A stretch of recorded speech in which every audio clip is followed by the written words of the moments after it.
Welcome back, everybody. This is Eric and Chad here with Iraq Veteran 8888. Today we have another Gun Gripe episode for you, and we are going to be discussing the recent Austin bombing. And I say bombing, it's actually a series of a serial bombing, so to speak. And we're going to talk a little bit about this and kind of drive some discussion on the whole thing. And Chad here is going to read you a bit of the story, but definitely some pretty messed up stuff. And I swear this is going somewhere, but just listen to this. Share it with them. All right, so more or less, let's see, let me find my page here. And this did not get a lot of media coverage, by the way. So that's one of the kind of weird things about this is in all these talks for gun control, and everybody's so worried about firearms and, you know, placing this just evil appearance on gun owners, and we're such evil, bad people and everything like that. And then something like this happens, which is not even gun related at all. But it ends up being one of those things. I mean, listen to this. All right, so this is just kind of a synopsis here. All right, so this guy was sending packages to various people's homes and businesses, things like that, from outside of Austin, Texas. But it says, all right, 4 bombs detonated in various locations in Austin where they had been left. Another detonated at FedEx distribution center in Schertz, Texas, near San Antonio, and a 6th was found unexploded in a FedEx facility near Austin's airport. The attacks began when a package bomb detonated on the porch of an Austin home, killing Anthony Stephen House, 39 years old. Now, I read a story where he's got a family, a young child. I mean, devastating. Completely devastating and completely unnecessary. What a crappy thing to do to somebody. That was followed 10 days later by 2 bombs that were found outside homes, one of which killed a 17-year-old man. And this kid was, I read a story about this kid. Doing good in school and everything. Amazing. An outstanding musician. You know, he played bass in the orchestra, and he had a very bright musical future ahead of him. He was accepted to college and the whole 9 yards, and out like that. Gone. That light is gone. Ridiculous. And this is not even... And we're talking a bomb, like an actual Yes, we're talking bomb. Bombs. This doesn't even... You know, everybody can be talking about the gun debate all they want. Oh, guns are evil. Guns are bad. No. If there's anything that this whole situation proves, is people are evil. We say this all the time. Folks are evil. And the thing is, with this guy, there was no signs. He had no whatsoever. record, right? How old was he? Early 20s, 23, they say. And like his grandmother says, no, it can't be, because he's the nicest person that I know and always been just such a great person in the whole 9 yards. Can people just snap like that? Well, yeah, sure they can. What drives an individual to do something like this? You know, this really does also really go to prove how ineffective any type of gun legislation would be. No, not just that. So laws. wait a minute. I mean, but bombs are illegal to make without special licensing. Laws. Murder is already illegal. So wait a minute though. But bombs are illegal to make. You can't do that. All right. You can't make an explosive device. So well, I think the way that they ended up catching him was by looking through phone records and through internet sales records and search records. Well, and they also had surveillance video of him at the FedEx facility. Dropping off packages. But man, what a piece of crap. What a piece of crap. Anyway, continue. Yeah, so this says the first 3 bombs were apparently detonated when they were picked up or jostled. Later, a package bomb exploded outside another Austin home set off by a tripwire. A tripwire? The bombs at the FedEx centers were found on Tuesday. Within the past 24 to 36 hours, we started getting information on one person of interest. The suspect's vehicle was traced to a hotel in Round Rock, where a SWAT team surrounded the hotel and called for other specialized units, but the suspect drove away before the other teams could arrive. Officers followed the subject, which stopped in a ditch off 35, and they approached the vehicle on foot, and then the suspect detonated a bomb inside the vehicle. Well, that kind of narrows down who it was. Yeah, so it knocked one officer back. I read it slightly injured him. Another officer fired his gun at the vehicle. But, dude, I mean, look, how do you stop something like this? You can't legislate morality, what all these politicians want to try to do. You can't legislate something like this from happening. And who do you call when you want something dealt with? You call a guy with a gun, and they went out, and what did they do? They shot at the guy, okay? So, you know, the thing is, I think that society has a really, really big problem with accepting reality. I mean, and that's what this really all comes down to. I know in previous videos we've said that, you know, these children are not being raised properly. There's not any parental supervision or love or guidance in the household. Well, look. And that it starts there. It starts there, but then it rolls downhill and kind of snowball effects.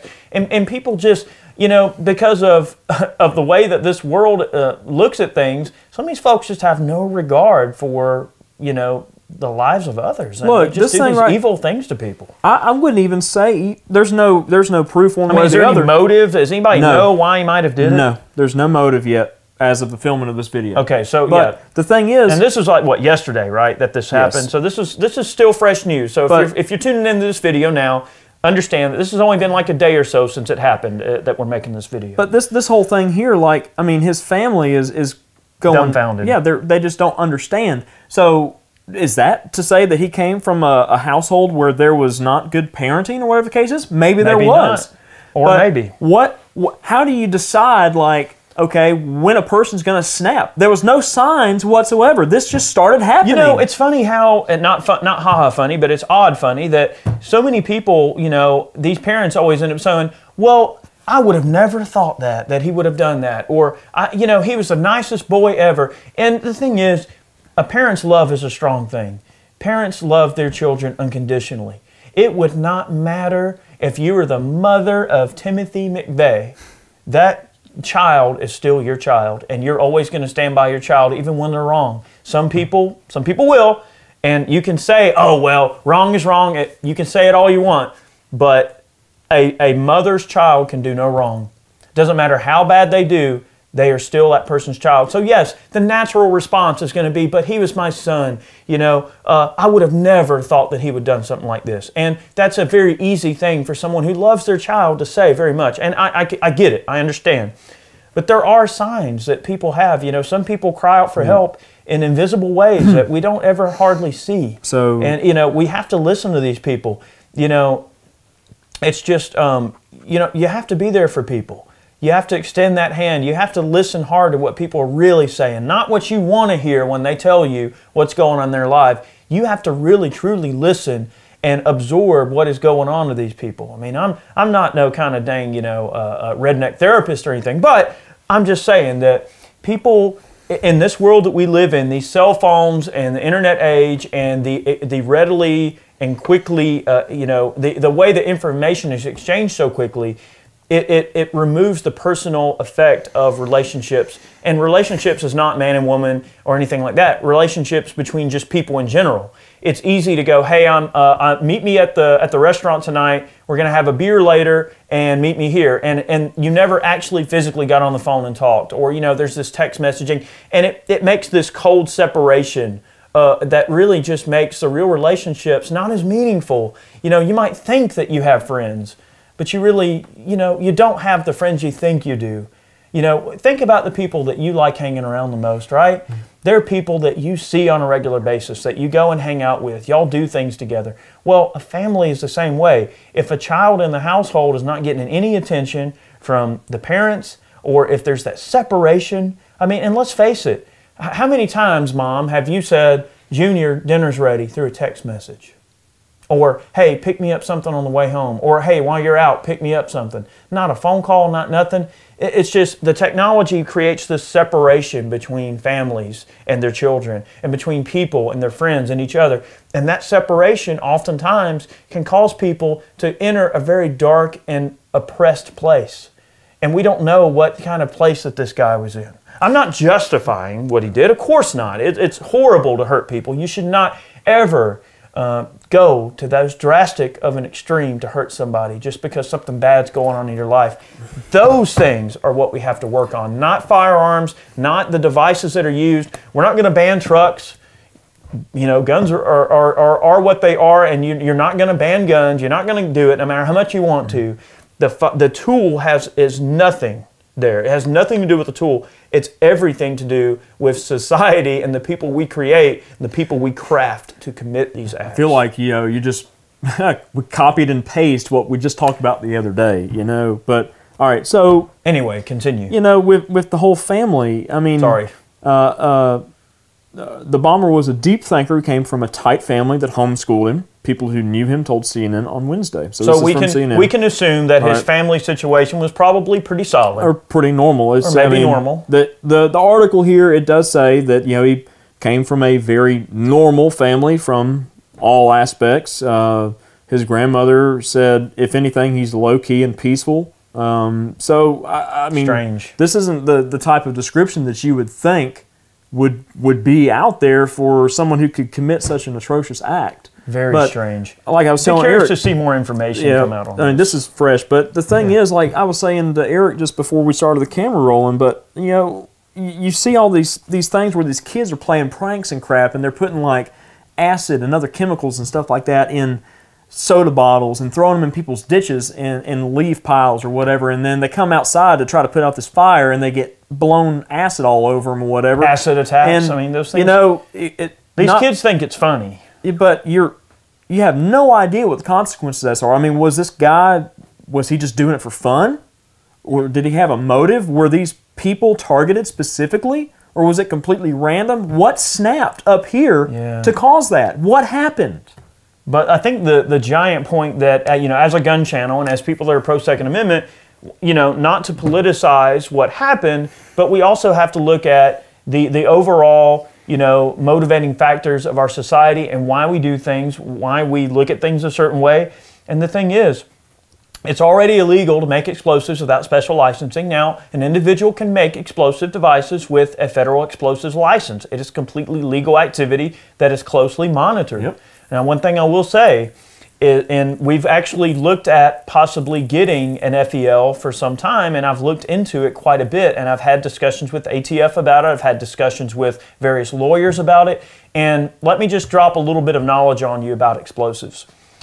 When they are doing some type of an investigation, when it comes like, okay, this young man that unfortunately bombed these people, right? Let's just call him a serial bomber, right?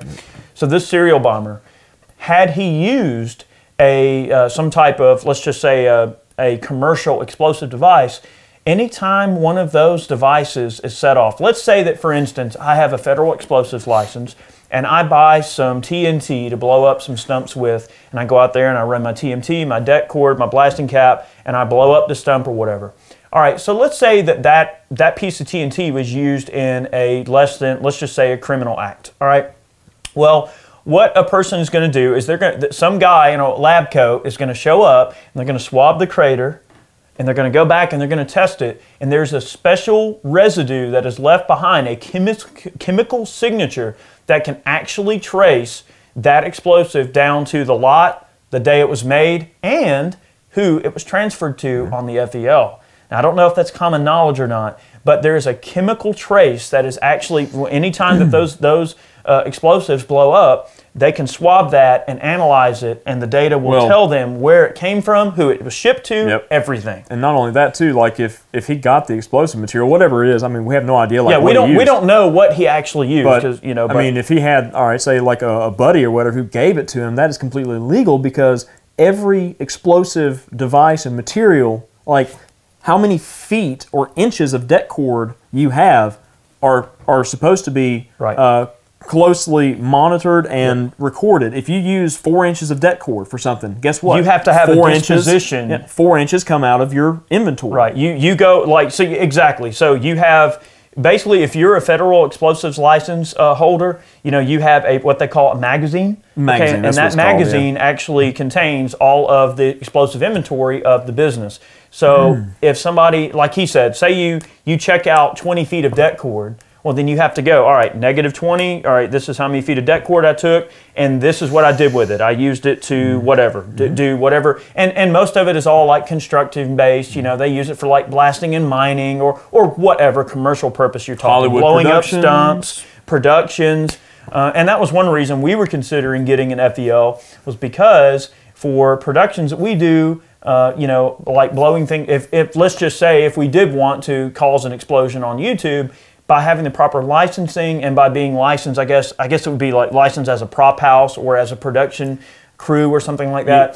It's legitimately a commercial use. It legitimizes the use of the device. So that's kind of, not to go off on that tangent, but people have to understand when these people like this guy did, when he probably went on and searched for a bunch of bull crap, and then went and illicitly, got the materials from various locations. And there's ways that the investigators can trace all of that stuff. I mean, they see you searching for a bunch of bull crap and then buying a bunch of bull crap. They're going to put 2 and 2 together, and they're going to go, okay, yeah, this guy's probably trying to do this. Okay, so that's probably what tipped them off to that particular situation.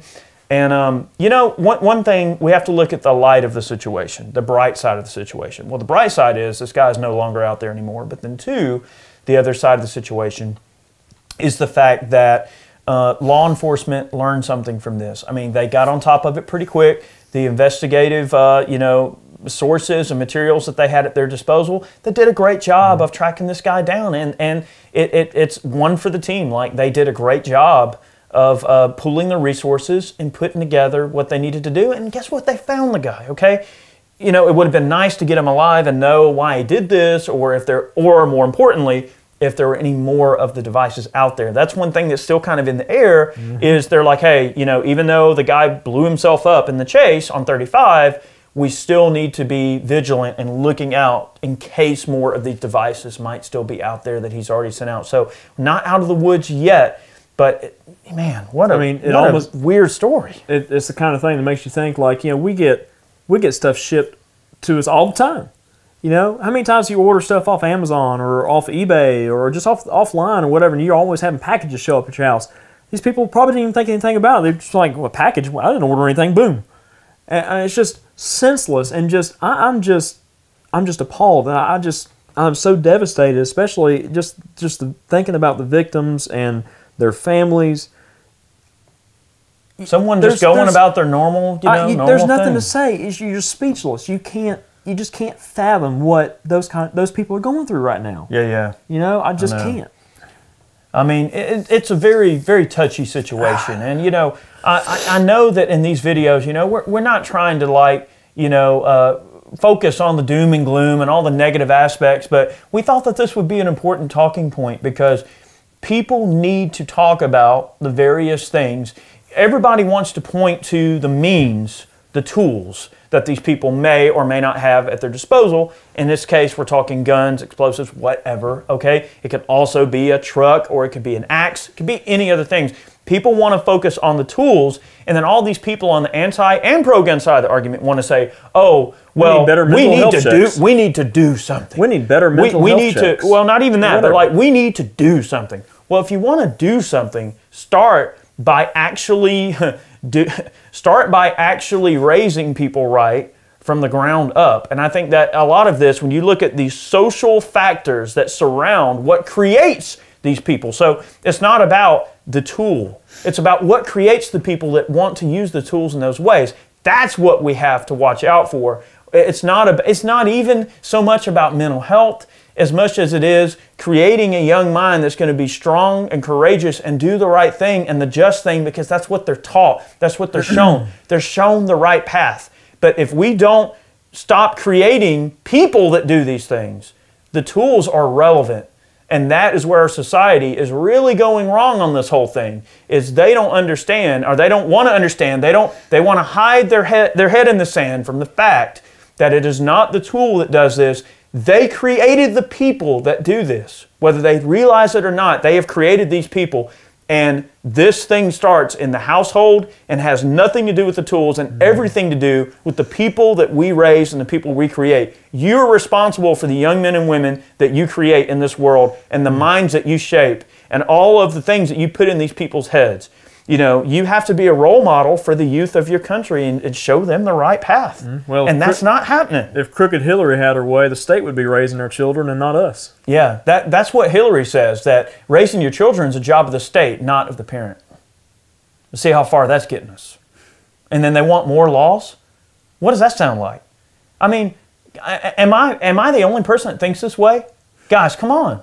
What the heck are we talking about Laws here? are just words on paper. We've got so many laws on the books, it's not even funny. Laws don't mean anything. You have to have an army of attorneys just to be able to, fish through it all or sift through it all and figure out what the heck is going on. You cannot legislate morality. Put that crap on a T-shirt. You can't do it. It is impossible. Yep. Unless you want to live in a socialist state or a communist state or whatever the case is. and just be told what to do all the time and just, oh, one for the collective. Yeah, no, nobody wants to live that way. This country was founded on sound principles, moral values, and the family household. I mean, the principles that this country was created under, we are straying away from that concept very much. I mean, the men and women that founded this country and the people that wrote the Constitution, the people that fought the British, you look at our founding fathers and ladies, okay? Mm-hmm. There's some important ladies too. Let's not forget our ladies, but the thing is, the men and women that created this country were responsible, law-abiding people that wanted that freedom to be available to everybody else. But when you don't honor that freedom, when you don't pass that freedom along and make people understand the responsibility that comes along with freedom also comes responsibility. Responsibility to your fellow man, responsibility to your family, responsibility to passing on the good values on to future generations. When that is removed from the household and removed from the family unit, you're not passing along the foundations that make this country great. You're only passing along the negative parts, and then all this negativity gets pushed around by all these people that are just too afraid to understand and look reality in the eye and understand the way that this country really is. There's a lot of people that are hiding from themselves, and one day they're going to look themselves in the mirror and they're going to realize how dumb they are. I'm just saying, guys, you've got to have a little courage. You know what I mean? Sometimes courage can come in a lot of different forms. It doesn't necessarily have to be, oh, I'm going to go fight somewhere. I'm going to go fight a battle. I'm going to go get shot at. Courage comes in a lot of different forms. Courage can also be, admitting when you're going through a rough spot and to get some help from somebody. Go talk to your family. If you're a young person, you're considering, wow, I see all this stuff going on. I'm really afraid. Well, good. You should be afraid. You should also be encouraged to talk out your problems and develop meaningful relationships with your parents. Your parents are only going to be here so long, and one day when your parents aren't here anymore, you're going to regret not developing those relationships and really making just a great future for yourself with your parents' input. I mean, that's the biggest thing. These young folks, they're being raised by TVs and they're being raised by iPhones. I know I've said it more or less in this kind of way before. But, these young people that are doing these bad things, if you're one of those people, you're watching this video and you're like, oh, I think I might do that. I'm going to be a copycat, or I'm going to do something bad, or I'm going to go do this. Think about the future. Think about the future that you're trying to create, and think about the people around you that you're going to affect. That is a temporary solution. That is a permanent problem to a very, very temporary, I got that all mixed up. That is a permanent solution to an extremely temporary problem. Guys, the little things that we sweat in life can be gotten over so easy. Why do something so drastic? Guys, it ain't the end of the world. Life is going to go on. I don't understand how hard that is. That's the way I was raised to look at it. I don't get it either, man. I mean, most of us were raised to think like that. I mean, we have to look at the bright side of life and look at the cup as being half full, not half empty. When things are going bad, you can't take it out on your fellow man. When things aren't going the way you like, you can't just go, oh, well, let's ban all the guns. That'll just solve everything. Banning all the guns, guys, that's a Band-Aid. That's a Band-Aid for the real problem, which is how we raise our children and how we promote the life of freedom to everybody else around us. It's a really simple thing to me. Am I wrong here? Am I the only person that thinks this way? I think that one of the detriments to society nowadays is not teaching children in school, the history of the United States, like what we stood for, what we fought for against the British.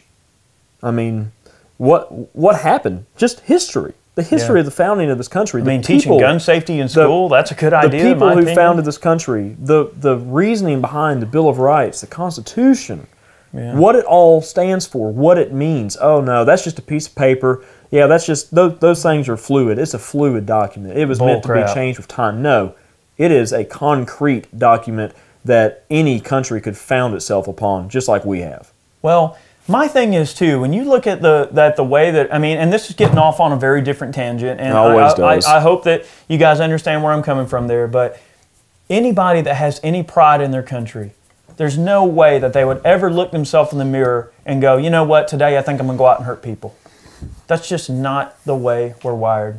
It's not the way the gun owners of this country are wired. It's not the way that all of you just average folks like us are wired. It's not the way all these rural redneck hicks that everybody's so scared of. It's not the way we're wired. Okay, But we're always blamed I'm for one of those everything. rural redneck hicks. All right, whatever. I'll wear that hat. We're blamed for every bad thing that happens. We get blamed for every bad thing, but the thing is, any red-blooded American that looks himself in the mirror knows that it's not in their heart to hurt other people, especially in the way that this bomber did in Austin, the way that these people that attack the schools do. Guys, that's not us. That's not how we're wired. And I'm not saying just us as gun owners. I'm saying us as Americans. When I say us, I'm talking about you too. Even if you're anti-gun and you're watching this video, guys, the guns are not the issue. It is, we have to be proud of our country again. You know, if you look at what's going on and you love your country, you know, you look at yourself in the mirror and you know that you live here and this is your home and you're not going to hurt the people around you. It's just, we have to get back to loving our country again. And that's the issue. These people just don't give a crap. They're a bunch of communists. You know, Those people are who we have to deal with in terms of educating them. All these people, this is totally off subject, but, you know, kind of on subject, but all the folks that you see, you know, in the public eye, that it's just the irony is palpable. You know, they're using their First Amendment rights to protest how much they hate the United States and how much they want to get out, burning flags, you know, protesting the police, protesting this, protesting the president, whatever the case is. You hate this country so much, but guess what? You're using one of the rights that is laid out. You're doing something that in some countries they might come knocking on your door, if you know what I mean. Yeah, and bad things will happen. Bad things will happen. People just don't realize how much freedom we have here, and they just don't care. They don't realize how great this place really is.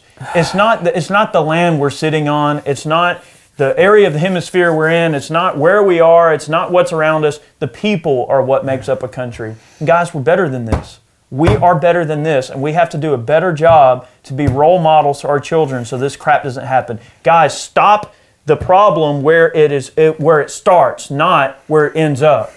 I mean, that's a chain of events. I mean, think about it. That's kind of like trying to say, oh, well, I'm gonna slow down the wagon by I don't know, putting some lead on the back of it. No, just take the horse off the wagon, right? That's kind of how that starts, right? So I mean, the thing is, so y'all want to blame the tools. Well, by the time somebody has gotten to the point where they're going to use the tools at their disposal, it's too late now, isn't it? We have to stop it way before that, and that starts in the household. Now, people can hate me if they want. If they don't agree, that's fine.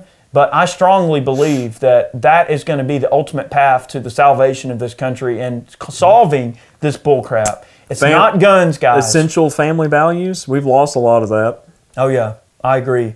Well, guys, anyway, this video could go on forever. I know we're preaching to the choir here, but maybe you guys can understand where we're coming from.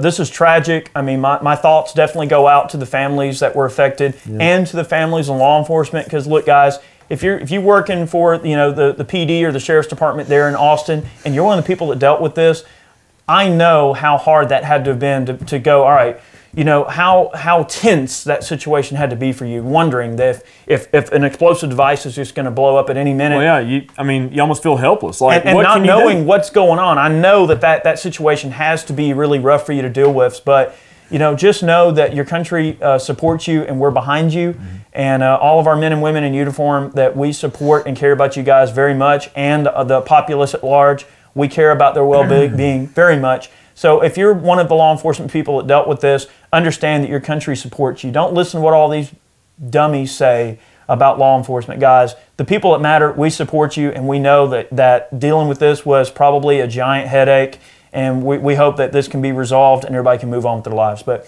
thank you for watching today's video. We appreciate it, and have a good day. We'll see you next time. See you guys.